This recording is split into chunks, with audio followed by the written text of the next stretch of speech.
That's a clip from The Pale by Saturn Boy. Check him out on Facebook, facebook.com/SaturnBoyMusic. A very good friend of the show, a guy I've known actually now for about 12 years. Check him out, take a look at some of his music. He's a really talented guy, and I hope you enjoy it.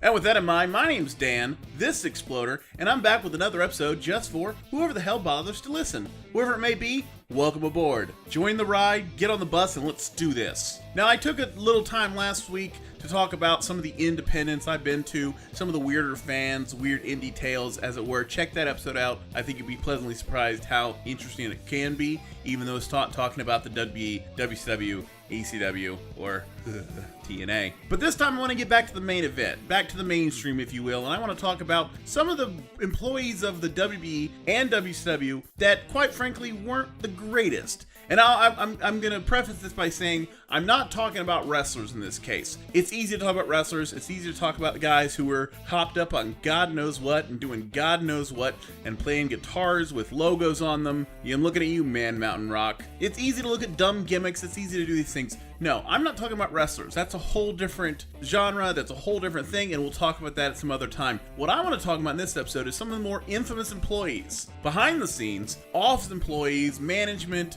talent relations, what have you, in the WWF and WCW. Let's start it off with the integral figure of wrestling. If you watched the WWF in the 80s and 90s, you know the name Jack Tunney. Jack Tunney was the on-screen WWF president, although he had no actual power outside of Canada. Jack Tunney and his brother Eddie ran the Toronto office, formerly of the NWA. They eventually turned from the NWA to the WWF and became the WWF's official office in Canada, namely Toronto. During this, they would be the contacted. Whenever the WWF would go to Toronto, they would contact the Tunneys, usually Jack. Jack eventually would shove out Eddie, and there was going to be an issue there. Jack Tunney's contract was with Maple Leaf Gardens and played a major role in the WWF every time they went to Canada, namely, like I said, Toronto. Now, I keep saying Toronto, but this is a very important part of the story. Jack Tunney, of course, was put because he looked presidential and was put on as the figurehead character, the figurehead president of the WWF from the 80s well into up until 1995, and I'll get to why. Jack Tunney was not like a McMahon or a general manager or a McMahon where he was on TV every single week and you got tired of him, you just wanted to strangle Stephanie McMahon. It wasn't like that. Jack Tunney came out when it was very important. He was the guy who stripped Andre the Giant of the title, or stripped Ted DiBiase of the title after Andre the Giant won the belt and sold it to Ted DiBiase. He famously suspended evil referee Danny Davis, turned him into a pro wrestler. He did a bunch of stuff, a lot of suspensions and things like that. He was famously the one who presided over the coin toss between Lex Luger and Bret Hart for WrestleMania 10 to determine once and for all who got to lose to Yokozuna halfway through the show and who got a say being Bret Hart. He would be the main guy up until 1995, and then the switch occurred. In 1995, the WWF brought in Carl DeMarco and made him essentially King of Canada. I'm not saying that's what they called him. I'm just saying I like the idea of hearing Vince McMahon say that phrase. It would just make me laugh on the inside. By doing so, he essentially handed over all WWF operations in the Great White North to Carl DeMarco. This upset Jack Tunney, who wanted to at least keep Toronto. He went to the office, according to Bruce Pritchard, who was there, so I'm going to take his word for it. I wasn't there, he was, so I'm going to take his word on this. He basically went to the WWF and said, hey, give Carl DeMarco whatever you like, but let me keep Toronto. Let me be the boss of Toronto area. And was essentially told, no, we're giving all of Canada, every booking, all of these things to Carl DeMarco, and you can still work in Toronto, but you won't be the boss of it. You'll still report to Carl DeMarco. Instead of taking this basically demotion, Jack Tunney was essentially pushed out of the WWF in 1995. Now, behind the scenes, he was pushed out due to this deal with Carl DeMarco, and he became really, really bitter. On TV, he sort of resigned. I think they had a point where he resigned, and that was pretty much it. And he was replaced by Gorilla Monsoon, who at first was the interim president, but basically was the president for quite a while. And also because Jack Tunney couldn't take a Vader bomb. We found that out the hard way. And that was sort of the end of the character. Now, like I said, after he was pushed out, Jack Tunney was very bitter toward the WWF and really wanted nothing to do with them. And to the point where he separated himself with the professional wrestling business. Now, what was interesting about this was he took the contract with him for the Maple Leaf Gardens. So after he left, the Maple Leaf Gardens contract was with Jack Tunney, not the WWF, which is a very interesting thing there. Jack Tunney, of course, would go on to do multiple things. Jack Tunney died on January 24th, 2004 at 69 years old. And what was very interesting was the WWF website at the time announced his death. It held up, the thing supposedly held up for like a week, the actual post, and his death was not acknowledged on WWF television, which I think is in one way understandable considering how things ended and how it was sort of bitter at the end. But another is, think of a guy more integral to, as far as a authority figure on WWF programming from really the mid 80s up through the mid 90s. Think of one. You can't think of one. Jack Tunney was it. And there's a lot of jokes and there's a lot of things, but if you saw Jack Tunney on TV back in the day,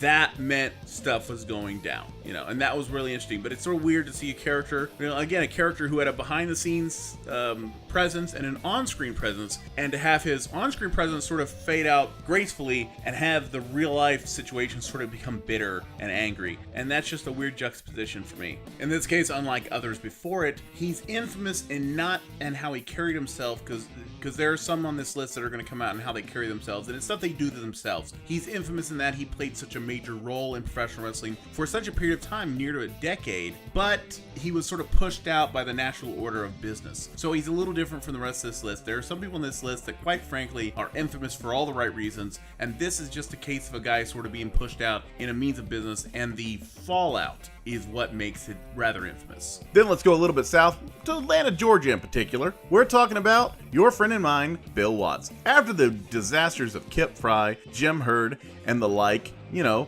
the guy who suggested the ding-dongs, yeah, those ones, the hunchbacks and the like, WCW decided they were going to get a wrestling guy to run the company. And that first wrestling guy was Bill Watts. Bill Watts, after running Mid-South and the UWF, was in a position where he kind of needed a job. So when WCW came a-calling, he came a-listening. Showed up to the company and started making horrible changes. He started cutting costs, including talent. The costs really were talent. People were getting a pay cut left and right from guys. He tried to cut Brian Pillman's contract, but couldn't. He actually cut Jake the Snake Roberts' contract, which was always a good idea to piss off Jake Roberts. I'm sure that went well. He took the blue mats away from ringside to make it more old school, but all it meant was guys who took bumps out there were getting hurt. He made a rule where you couldn't jump off the top rope, which really grounded anyone like Too Cold Scorpio or aforementioned Brian Pillman, and so on and so on and so on. But the biggest problem he found in his tenure was when an old magazine interview that he had done years before came to light. In the interview, he did the standard libertarian idea that while he himself is not racist, he doesn't understand what the government has to do with telling shop owners who are racist that they can't be racist in their own shops. So theoretically, the 1950s model of if you are racist and a black person comes into your establishment, you have the God-given right as an American citizen and a business owner to reject them because simply you're racist. Now, of course, this was defeated back in the 50s and in Alabama up to, last month, but still, this idea came along, and he's in Atlanta, Georgia. He's running WCW, and he wasn't the greatest political citizen, the corporate citizen, as it were, that a guy like Eric Bischoff would become, or so on and so forth. This was a guy who was, quite frankly, he had a gun on him in CNN Tower. Like, that's the kind of guy you're dealing with here. He would fart while he had conversations. There were many stories of him peeing off of balconies onto the parking lot because he could. Things of that sort. So it wasn't the greatest combination to put him in the same tower as, the guys who run CNN. But I digress. This really did it because when this conversation, this interview came out, it made its way onto the desk of a little guy named Hank Aaron. Maybe you've heard of him. I don't know, he's famous for baseball or something. I don't know. Point is, the not racist, but okay with racist business owners because capitalism and freedom or some noise really didn't do well with Hank Aaron. And eventually, Bill Watts was shown the door, and it turns out removing the blue mats and pissing off the roster really can't save you when Hank Aaron and CNN are really down your throats. Now that we've done the WWF and WCW, let's take a little trip to South Philadelphia and find the little promotion that could, ECW. Working out of a bingo hall, ECW never had it easy. Of course, Paul Heyman was in charge, so how could they? Bounce checks, talent roster being depleted every couple of months because WCW and WWF needed a new idea. ECW never had it easy. The biggest problem they would find is that they couldn't create new talent as quickly as they were losing it. Part of the problem came to head in 1997 when it was discovered that ECW founder and former owner Todd Gordon was acting as a mole, sending talent and directing them to WCW. With the departures of guys like Raven, Stevie Richards, Perry Saturn, and the like, People were wondering how these contracts were getting so quickly and getting in. Now, of course, all these guys are talented. This is not to take away from any of the people that ended up in WCW during this time. It's not to take away from Raven or Perry Saturn or Stevie Richards or the Public Enemy. It's not to take away from any of them. But what they found was during this time was Todd Gordon was talking behind the scenes, behind the back of current, at that time, ECW owner Paul Heyman, as Gordon had sold his percentage of ownership to Heyman years before, and the company was being run by HHG Corp. Todd Gordon was talking to Terry Taylor about a supposed ECW-like invasion of the WCW to sort of mimic a DX or maybe an NWO type storyline. The problem with this was he was doing it to A, get contracts for everyone involved, actual WCW exclusive contracts, and it had to be kept secret from Paul Heyman because, of course, Paul Heyman's not going to sign a deal that's going to take away a good chunk of his roster so that they can no longer work for him. The deal supposedly involved the Sandman, Todd Gordon, Bill Alfonso, Sabu, Rob Van Dam, and I think the Pitbulls. I'm pretty sure the Pitbulls were involved at some point, but there was going to be a group of guys that were going to go. Terry Taylor, of course, being actually a halfway decent gentleman, says, hey,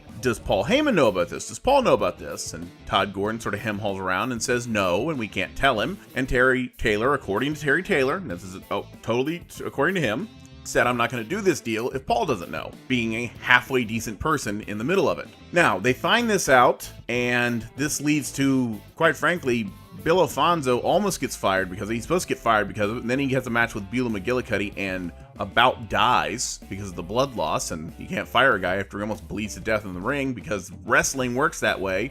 But Todd Gordon was essentially kicked out of the company. Now, Todd Gordon himself has said in numerous interviews that it didn't happen, but the problem is I've heard three different stories from Todd Gordon about this. In one regard, he said it was all work, and Paul Heyman knew what was going on. There was no deal. In another, he says it was a deal to get guys to WCW, but they were leaving anyway, and they approached him, and he was just being a middleman to help guys that were going to leave anyway, like Raven, which actually on its own is not that bad. And then there's the other one where he says, no, him and Paul Heyman had worked this out to get him out because he wanted to run his family business anyway. He was getting out of wrestling entirely, and this was just a nice way to make Paul Heyman look like the hero and to get Todd Gordon out the door and for all parties involved to have a clean break. Now, those are the three stories that Todd Gordon has told, except Tommy Dreamer, Taz, Paul Heyman, and a few others actually heard voicemails left by Terry Taylor on Todd Gordon's phone, and including voicemails left by Bill Alfonso talking about them leaving the company to go to WCW. So it's sort of hard to argue that there is no invasion or there is no exodus of talent with Todd Gordon when someone who's involved in it, namely Bill Alfonso, is calling Todd Gordon to talk about leaving the company.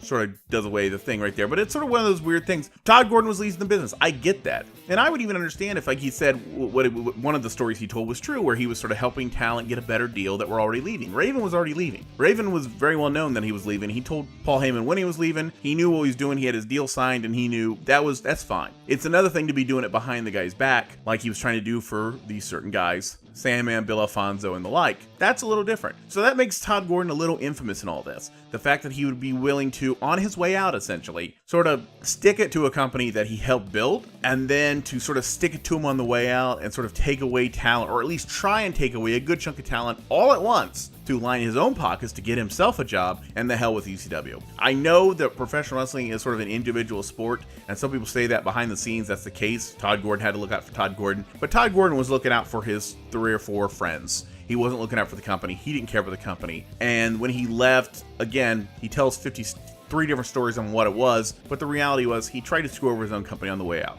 And if that doesn't make you infamous, I don't know what does. Speaking of infamous employees, let's go back to the early 90s and the WWF, because that's where controversy lived back then. On April 3rd, 1992, former referee, the first female referee in WWF history, Rita Chatterton, made an accusation on the Geraldo Rivera show Now It Can Be Told, during a time where Geraldo Rivera was actually taken seriously. She made a claim that on July 16, 1986, Vince McMahon tried to force her to perform oral sex on him in a limousine, and when she said no, he raped her. These are the accusations of Rita Chatterton made in 1992. Now, legally, this never went anywhere. I think there might have been a settlement, but it wasn't something where necessarily Vince McMahon was convicted. But it was something where this was a huge accusation at a time where, and I'll get to why, the WWF had a lot of accusations thrown at them all at once, and some of them, quite frankly, had a case. Did this one have a case? I don't know. I mean, that's a good, I'm not going to sit here and say one way or the other. I wasn't there. In 1986, at this time, I was about a year and a half old. So I don't know. And I wouldn't be one of those people to claim to know otherwise. All I know is that Vince McMahon was not convicted of this. Whether there was a settlement or not, I'm not sure. Because around this time, 1992, and again, I'll cover why later in this episode, there was a lot of stuff going on at this time. All directed at the WWF, all very public, all very bad, and quite a bit of it actually was substantiated, and it went south. But this is the kind of thing where if you think about infamous employees in the WWF's history, I think this one would be one of them. Whether it's substantial or not, or whether or not it happened or not, or whether or not there was a lawsuit or a payoff or what have you, I think it's still substantial to say that this actually happened. And that right there, again, that's the measurement of infamy.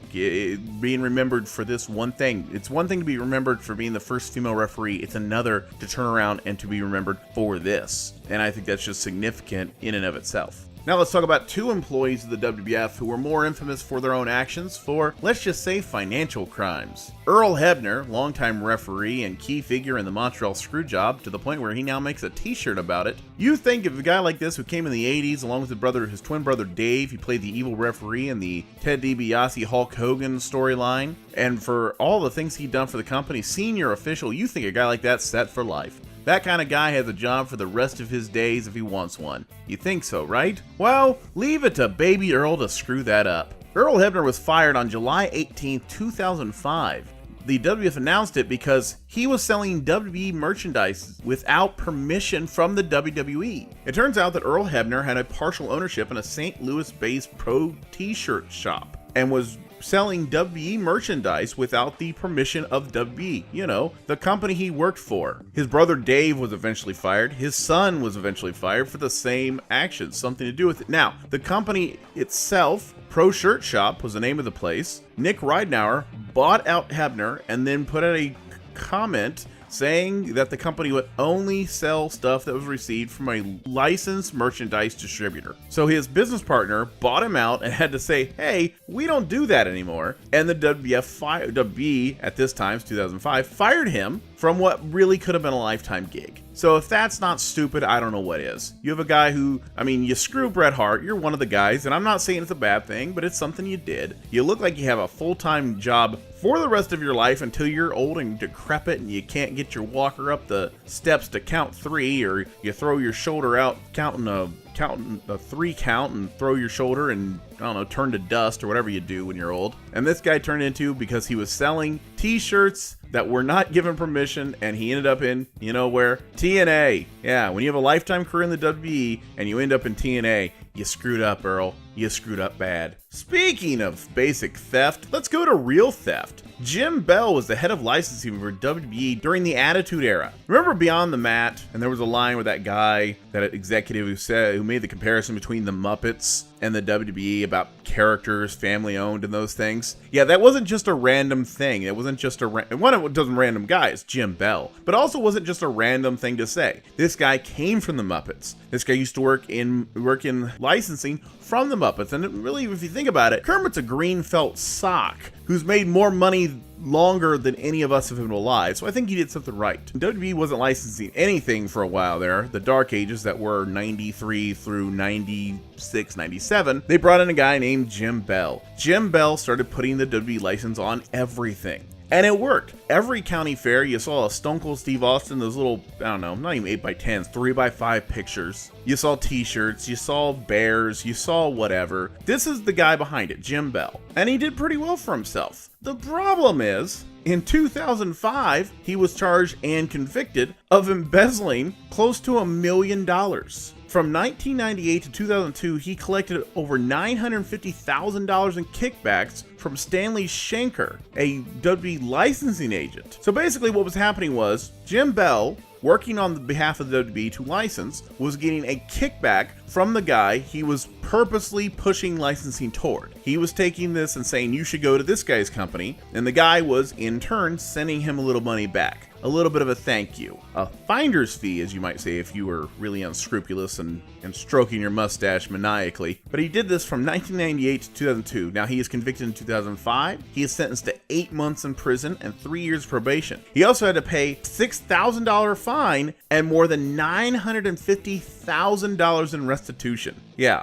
so that guy, so if you think about it, that guy in Beyond the Mat, the guy who talked about the Muppets, ended up owing almost $1 million to the WWE less than 10 years later. Isn't that crazy how the professional wrestling business works? You have Baby Earl Hebner, the guy who looks like he has a job for life, selling t-shirts under the table, gets fired, ends up in TNA. Great career move. And then you have the guy on Beyond the Mat talking about the Muppets who ends up stealing, essentially, almost $1 million from him. That's just fascinating to me. And if that's not infamous, I don't know what is. I said I'd get to it later on, and this counts as later on. Now I want to talk about the meat of the matter, the time where the WWF had probably the worst couple years in its entire existence. Of course, there was the beginning of the steroid trial in 1991, where they accused Dr. Zahorian, who actually did that crap, of supplying drugs to WWF personnel, and what they tried to do was tie that to Vince McMahon, saying he was responsible, that he was pushing them, he was using the mail service to ship them, which made this a federal case. This starts in 1991, and then it goes into 92, and in 92, the WWF has more problems. So I'm going to break down individuals involved in this time.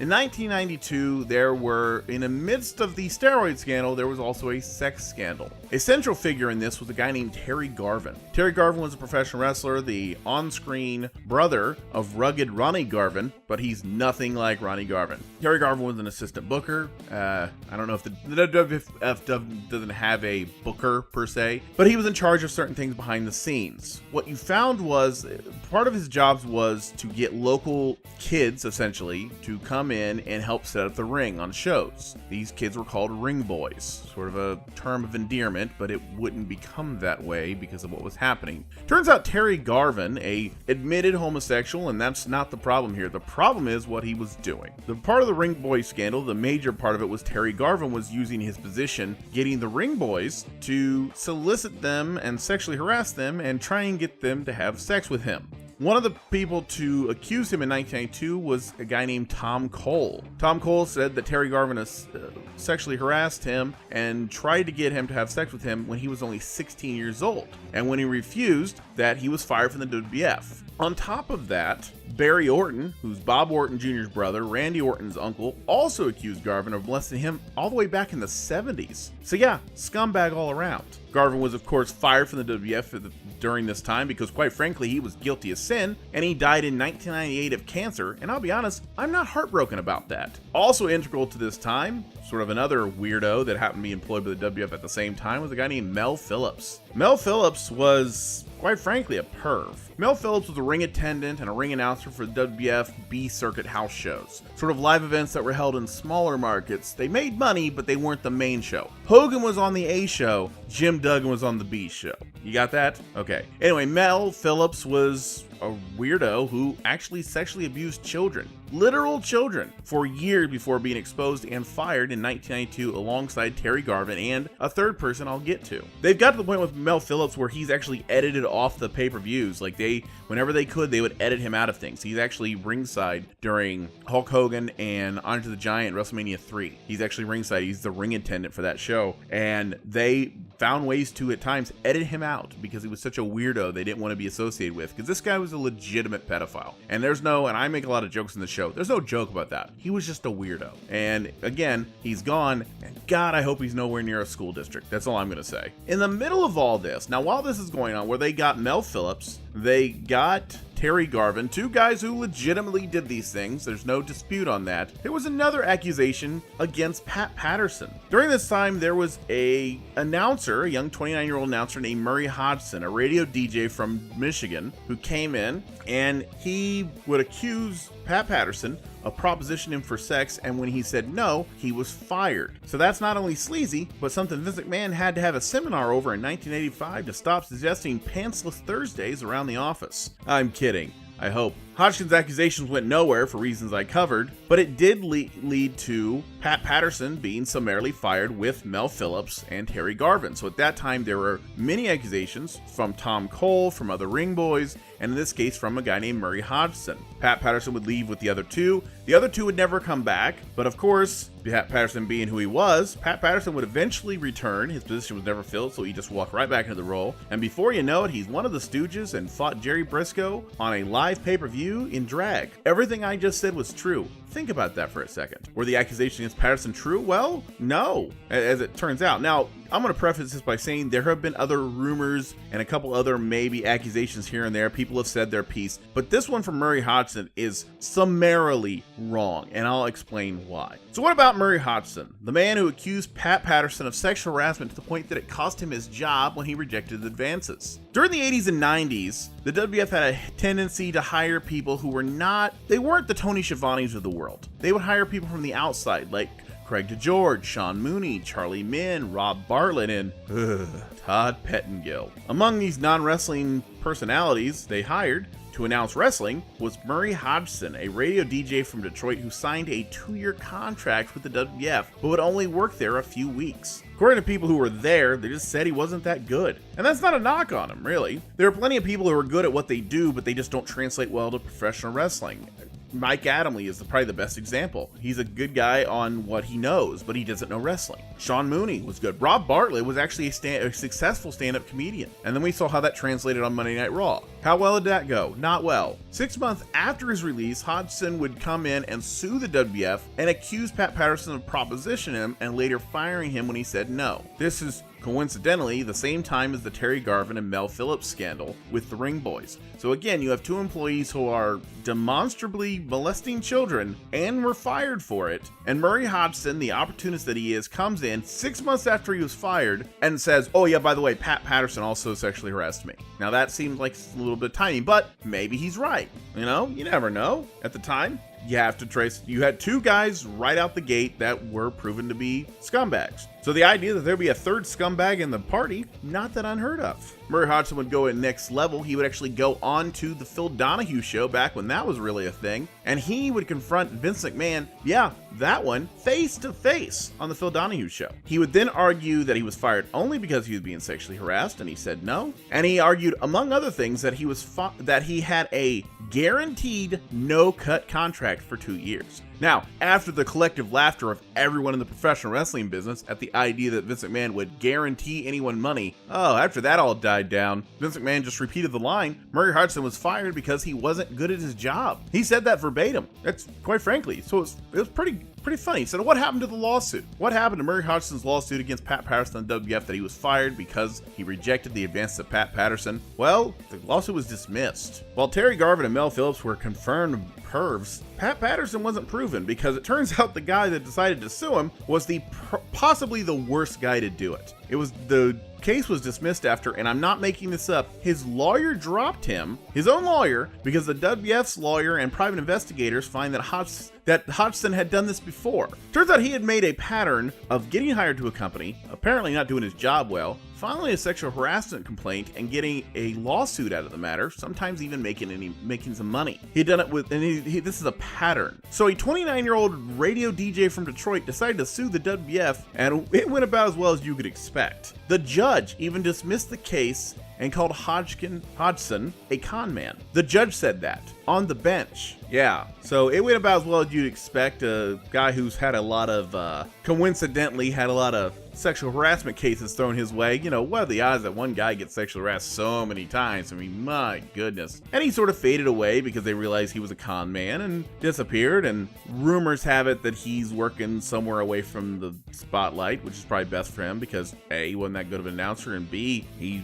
was just accusing everyone of sexual harassment. So maybe it's just good that he's not around anymore. Infamous, yes. Interesting, Nah. The second person to come out of this is going back a little bit to the 1991 summer of the steroid trial when this first starts. Now, of course, this would go all the way up to 1994 and would finish with Vince McMahon in a neck brace. Don't know what that's about, surgery or something. Hulk Hogan would testify after he had left the WWF and gave a glowing response and actually helped Vince McMahon not go to prison. That helps. Anyway, this would start in the summer of 1991. And the United States, where Vince McMahon fought the United States government, something he has not stopped bragging about ever since. And during all this, some accusations would come from a, let's say, interesting place. Former WWF champion and steroid gold medalist, superstar Billy Graham, would come out of the woodwork and accuse the WWF of forcing him to use steroids to keep his position in the company, something that even the courts had trouble believing considering the fact that he had done steroids a decade before coming to the WWF, which later he admitted he had been and actually brought steroids to the WWF. So he was the guy who brought the weed to the party and then blamed everyone else for smoking weed. Also in these accusations, which sort of weird, he claimed to have personally witnessed WWF officials molest children. He later admitted that these accusations were simply a way to extort money out of the WWF to pay him hush money. He says this, so not only did he lie to try and extort money out of people that employed him, by the way, numerous times, he not only did this, he later admitted it. I don't know which one's worse. Then, even after all that, he was inducted into the WWF Hall of Fame, given a ring and a jacket that, quite frankly, only former wrestlers would wear. He sold the ring to pay off medical bills, and then later asked to be taken out of the Hall of Fame to protest the inclusion of Abdullah the Butcher for A, never working for the WWF, and B, supposedly, probably, giving hepatitis C to Devin Nicholson, aka Hannibal. He would then speak out publicly against everyone's favorite falling upward candidate, Linda McMahon, during her 2010 Senate campaign. You know, the first one she failed. Then, when he found out his liver condition had gotten worse, he then offered to be a spokesman for Linda McMahon, because that's the kind of guys you want it out there talking for you. The guy who could, on a dime, start bashing you. Now, keep in mind in all this was after he was inducted into the Hall of Fame, then sold the Hall of Fame ring, then asked to be taken out of the Hall of Fame entirely. Then, after all that, after years of bashing the WWE, making up with them, bashing them again, making up with them again, upon the passing of Dusty Rhodes, Billy Graham had the balls, and there's no other way to put this, the balls, to suggest who should take his place with the young talent in NXT. Spry young fella named Superstar Billy Graham. Yeah, after all these years, he thought he should have been in the Dusty role in NXT. Does that baffle anyone else? He was appropriately ignored and now goes back to what he does now, telling Kofi Kingston to take steroids and yelling at kids to get off his lawn. So in all this guy admits to not successfully, trying to extort money from them. He then wrote a letter that he apologized for it, and then it goes for a while. They induct him to the Hall of Fame. He sells the Hall of Fame ring. He bashes Linda McMahon. He makes up with Linda McMahon. He tries to get Dusty Rhodes' job, which anyone who would logically hire Billy Graham at that point to that job would be a lunatic. And now he's back to yelling and telling young guys that they're too small and maybe they should take some steroids. You know, the steroids that ruined Billy Graham's liver. Yeah, that's what you need to do, Kofi. You need to be taking some of those liver killers. That's a great plan. So yeah, we're talking about infamous Billy Graham. Superstar Billy Graham is probably one of the most infamous ones. I knew on this, I said I wasn't going to do wrestlers, but in this case I had to, because it was during the steroid trial, the beginning of the steroid trial. It was during the sexual ring boy scandal and all these things. In the middle of all this, there's Superstar Billy Graham piping up, saying a bunch of dumb stuff that none of which was substantiated, by the way. The only thing we know about the story, the only thing we know that's true in all of this story, is that Superstar Billy Graham did steroids, because that's exactly what's destroying his liver. That it's hepatitis C and the long-term steroid use. That's the only thing we know. We accused them of making him take steroids, which he later admitted, nah, I brought them with me. You know, I came to the party with the beer. No one made me drink. And he accused them accused WWF officials of literally, he said he witnessed them molesting children, which he later said, yeah, I was trying to extort money out of them. Then he got in the Hall of Fame anyway, because Vince McMahon is either really forgiving or really dumb. He then looked that gift horse in the mouth, and then he made up with him. He was mad at him again. He made up with him. He's mad at him again. And by the way, he's on a Legends contract. Even today, he has a Legends contract with the WWE after all this. So if you want to talk about infamous, people, I think Billy Graham is probably on the top of the list. He's right up there with some of these lunatics. The one thing you have to remember about this to close out is not everyone who works in professional wrestling is a great person. It's like any job. It's like anything you do. There are some good people and there's some bad people. There are lunatics and there are really nice people. In wrestling, and if this were wrestlers, if this whole topic was about wrestlers, I could go on for days because there's some horrible... Manny Fernandez says he was in Vietnam. Does anyone else know that? And I'm not going to get too far into it, but he says he was in Vietnam. They have proved mathematically that's impossible. They've proven it. And yet he still goes out and claims it. Virgil, of course. I know I pick on Virgil, but to be fair, he deserves it. He sells photographs that are autographed by Ted DiBiase, things like that aren't really. So if you want to look at wrestlers, there's some infamous people, but I want to do this one because there are some people behind the scenes that are a little, oh man, they're just a little off. And there are people some people are, they're stealing, and some people are lying, and some people are Billy Graham. There are people that aren't that great, and don't let that cloud your judgment. Understand, there are some good people in every walk of life, and there's some good people in wrestling, and then there was just some scumbags. And I know in professional wrestling, I don't talk about the good people enough. I don't talk about the good matches, but like I said, the good people, well, they're not funny. The good matches aren't funny. There's a lot you can laugh about Bastion Booger or the Raw Bowl way more than you can about WrestleMania 12's Iron Man match. If it's a really good match, there's really nothing funny about it. I mean, I could come on here and talk about puppies and rainbows and, oh man, remember that one referee who was there for 12 years and was really a great guy and gave his money to charity and did great? Well, that's not really that interesting a show, is it? But I talk about Murray Hodgson. That's a roller coaster. I did this episode, like I said, it's a little different. It's not talking about the wrestlers, but I like to mix it up a little bit. If you have a suggestion for any other shows, you got an idea, a topic you want in mind, you have a question. If you have any kind of question, send it to the page. We are, of course, on Facebook. You're probably listening to it here. We are on Stitcher. We are on Podbean. I think we're on iTunes. I'm not exactly, I should check my producer on that. I think we're on iTunes. Spotify, I'm pretty sure. We're all over the place. Check us out. I am part of the ZTO network. We have a lot of podcasts. I've been over there. Hillbilly Therapy's coming back. I'm a producer on that. We're coming back with that. ZTO Radio, the Last Roundup Horror Show, so on and so forth, man. Check those out. And, I'll be back next week with a new show. I don't know what I'm going to talk about. I really don't preload. I sort of think about it during the week and then figure out what I'm going to do. Next episode, what's it going to be about? It's going to be something funny. It's going to be something about wrestling. It's not going to be more about this controversial stuff. I'm not going to, I'm certainly not going to be talking about Billy Graham again, God willing, but I'm going to have a fun show. So with that in mind, thank you for enjoying this show. Thank you for being here. On a personal note, I will be at Comedy Outlaws at Legends Tavern in Lima, Ohio on June 14th. And on June 22nd, Gromie Show Live at Gromie CDs and Tapes. Those are my next two shows. I do stand-up comedy. It's not about wrestling, but it's still funny. We do the prize giveaway. We do a lot of fun stuff. And the Gromie Show in particular is part of the ZTO network, so that's one of our live shows. Well, that's going to do it for this time. Until next time, my name's Dan, this Exploder. Have a good one.